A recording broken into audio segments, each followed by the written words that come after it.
What is up, ladies and gentlemen? It's your boy Jonathan. Oh, it's Wednesday, and you know what that means. It's time for a one-off.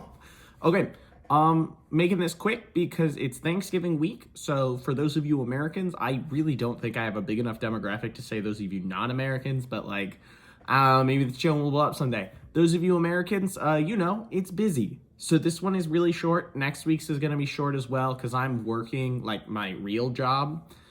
I had Sunday off, then worked yesterday, today, tomorrow, and then Thursday off, and then Friday, Saturday, then Sunday off, then Monday, Tuesday, Wednesday, and then Thursday, Friday. So I'm on a lot for the next 2 weeks. So next week's might also be short. We'll see if I have time and energy to do a longer one. But anyway, enjoy the one-off. The Poltergeist by Jonathan Howe. Read to you by Jonathan Howe. Raymond woke up as he did every morning, in a random place in his room. He groaned, rolled up out of bed, and searched for his clothes. This time they were in the wall. Fortunately, his flatmate Kevin had hidden them in a spot that Raymond had already opened up. The walls of his room looked like Swiss cheese. He threw on the outfit and marched downstairs, preparing for anything. The stairs were in the same place, but the paintings had all been moved. Again. That realtor owes me big time, Raymond thought. He turned down the hallway to the kitchen. It had a few floorboards swapped out for tiles from the kitchen. The change from warm wood to cold stone was what clued in Raymond. He'd stopped noticing everything Kevin did. The cupboards in the kitchen were all over. This time, Kevin had used them to draw an inappropriate image on the wall. I'll let you guess. Raymond got to work searching for cereal and a bowl. He'd tried labeling the cupboards at first. Kevin then switched the labels around. Raymond marked the doors, and Kevin swapped the doors. Finally, Raymond painted each individual cupboard. Kevin just swapped all the items inside the cupboards. Now, Raymond budgeted in the time to search for the items he needed. "Kevin, I'm running a little late," Raymond called. "Want to help?"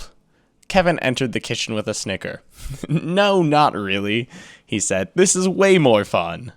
"Don't you have anything better to do?" Raymond complained. Kevin snorted. "Literally, no." 5 minutes later, Raymond found all the pieces he needed for cereal. Fortunately, Kevin didn't move around the milk. That would be crossing a line. Raymond plopped into the center of the room.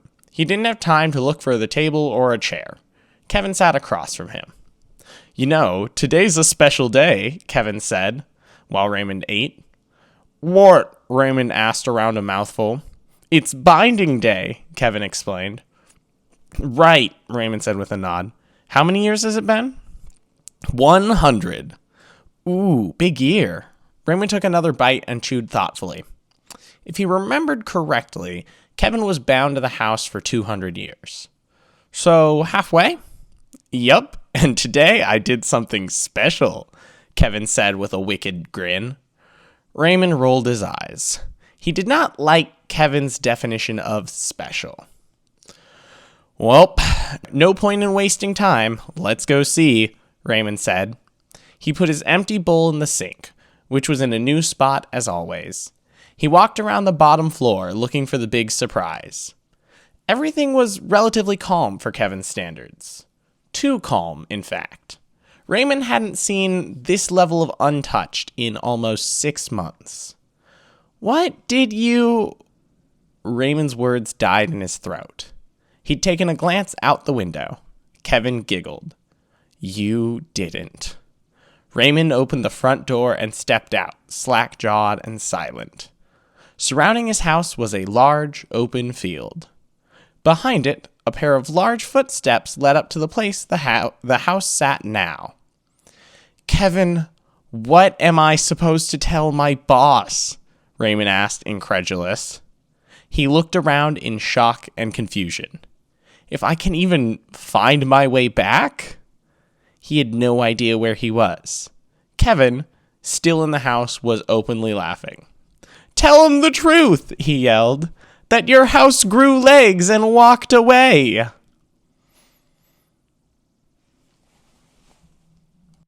And we're back. Yeah, I just thought it was funny. Imagine being someone who had just a poltergeist bound to your house who moved all your stuff around. And then one day, rather than just moving all the stuff, they just moved the house. And like, bro, I would love to write a full story that explains why Raymond is willing to stay here. And I think I would get into a little bit of Kevin is always constantly playing this game of how much fun can he have with the people at their expense without driving them away, because 200 years being bound to the same house would get really lonely. Like, imagine being on house arrest for that long, especially if no one was there. So it's kind of his way of keeping sane in his ghostly, poltergeisty life. But yeah, this is just a little snippet. Maybe I'll make another next week, but if not, I hope you enjoyed it. Happy Thanksgiving, and neat. Okay, bye.